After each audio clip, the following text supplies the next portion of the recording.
പ്രിയപ്പെട്ടവരെ, നമസ്കാരം. CJPയുടെ ദില്ലിയിലെ സമരം, ആ സമരത്തിൻ്റെ അവസാന ഘട്ടത്തിൽ നരേന്ദ്രമോദി, ഇന്ത്യയുടെ പ്രധാനമന്ത്രി ശ്രീമാൻ നരേന്ദ്രമോദി സോഷ്യൽ മീഡിയ പ്ലാറ്റ്ഫോമുകളിൽ ഒരു വീഡിയോ സന്ദേശം പങ്കുവെക്കുകയുണ്ടായി.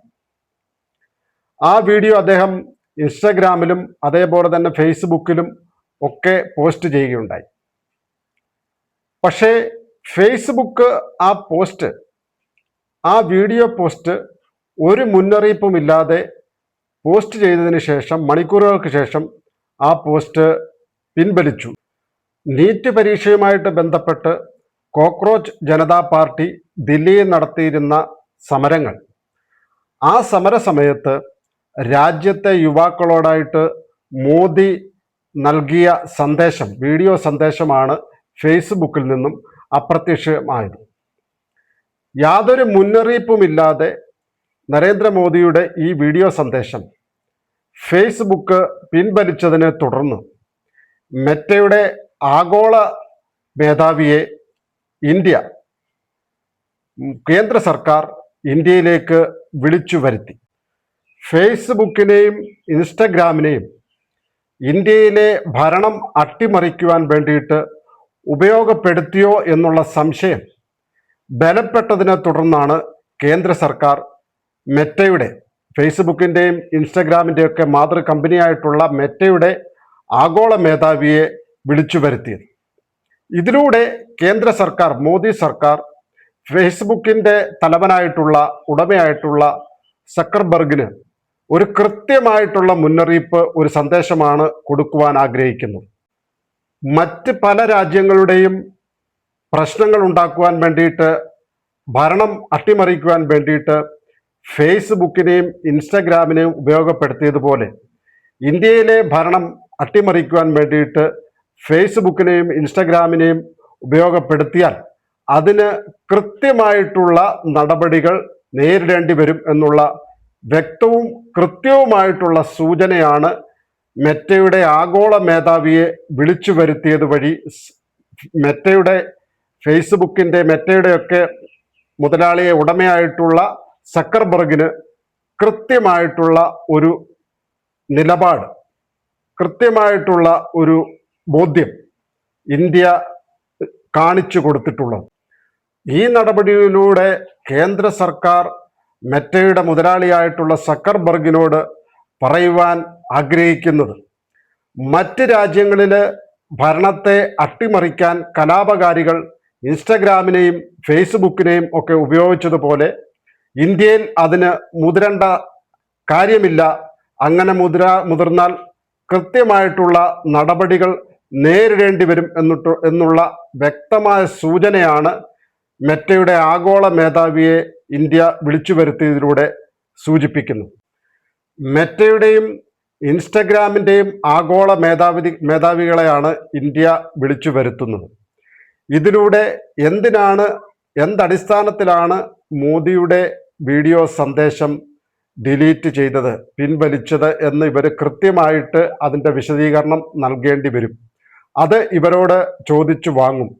എന്ത് അൽഗോരിതത്തിൻ്റെ അടിസ്ഥാനത്തിലാണ് മോദി രാജ്യത്തെ യുവാക്കളോടായിട്ട് നടത്തിയ ഈ അതീവ പ്രാധാന്യമുള്ള വീഡിയോ സന്ദേശം അത് പിൻവലിച്ചത് എന്ന് മെറ്റയുടെയും ഇൻസ്റ്റഗ്രാമിൻ്റെയും ആഗോള മേധാവിമാർക്ക് നേരിട്ട് കേന്ദ്ര സർക്കാരിനെ ഇതുമൂലം ബോധ്യപ്പെടുത്തേണ്ടതായിട്ട് വരും. CJPയുടെ ദില്ലിയിൽ നടന്ന സമരത്തിൽ ചില അമേരിക്കൻ പൗരന്മാരുടെ വരവ് കേന്ദ്ര സർക്കാരിൻ്റെ ശ്രദ്ധയിൽപ്പെട്ടിരുന്നു.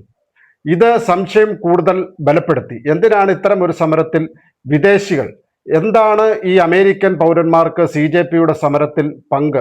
ഇതൊക്കെ കേന്ദ്ര സർക്കാരിനെ സംബന്ധിച്ച് സംശയത്തിന് ആക്കം കൂട്ടുന്ന സംഗതികളാണ്.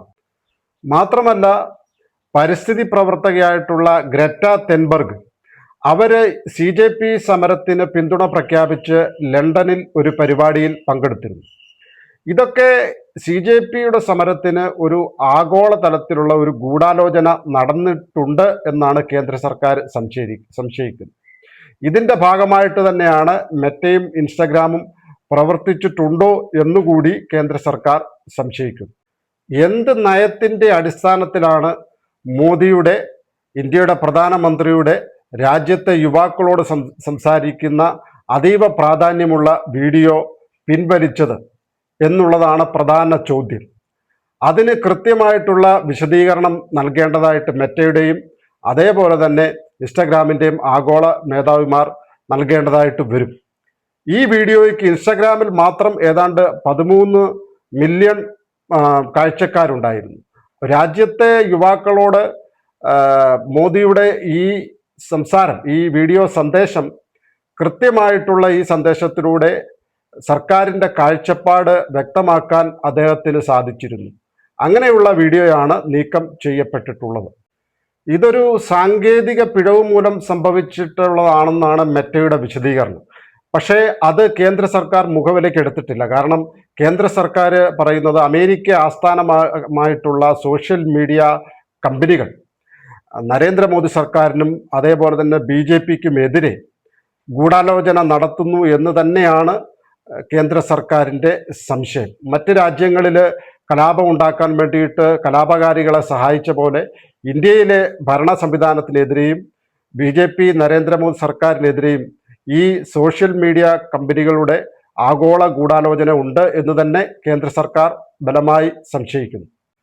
CJP സമരത്തിന് അനുകൂലമായ അന്തരീക്ഷം സൃഷ്ടിക്കുവാനും നരേന്ദ്രമോദിയുടെ പ്രതിച്ഛായയ്ക്കും അതേപോലെ തന്നെ നരേന്ദ്രമോദിയെ അപമാനിക്കുവാനും വേണ്ടിയിട്ടാണ് ഇത്തരമൊരു ശ്രമം ഉണ്ടായത് എന്നാണ് കേന്ദ്ര സർക്കാർ വിശ്വസിക്കുന്നത്.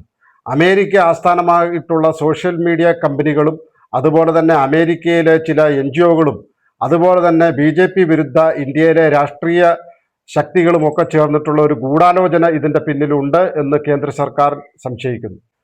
എന്തായാലും മറ്റ് രാജ്യങ്ങളിലെ ഭരണത്തെ മറിച്ചിടുവാൻ വേണ്ടിയിട്ട് കലാപകാരികൾക്ക് അനുകൂലമായിട്ടുള്ള നിലപാടുകൾ സ്വീകരിച്ചിട്ടുള്ള മെറ്റയുടെയും ഇൻസ്റ്റഗ്രാമിൻ്റെയും കളിയൊന്നും ഇന്ത്യയിൽ നടക്കില്ല എന്നുള്ള കൃത്യമായിട്ടുള്ള ഒരു സൂചനയാണ് മെറ്റയുടെയും ഇൻസ്റ്റഗ്രാമിൻ്റെയും ആഗോള മേധാവിമാരെ വിളിച്ചു വരുത്തിയുള്ള ഇന്ത്യയുടെ ഈ കൃത്യമായിട്ടുള്ള കാരണം തേടൽ നയം. ഇതിൻ്റെ അടിസ്ഥാനത്തിൽ ഇന്ത്യയെ തൊട്ട് സോഷ്യൽ മീഡിയ കമ്പനികൾ അധികം കളിക്കണ്ട എന്നുള്ള കൃത്യമായ മുന്നറിയിപ്പാണ് ഇതിലൂടെ ഇന്ത്യയുടെ സർക്കാർ നൽകാൻ ആഗ്രഹിക്കുന്നത് എന്ന് വ്യക്തം. നമസ്കാരം.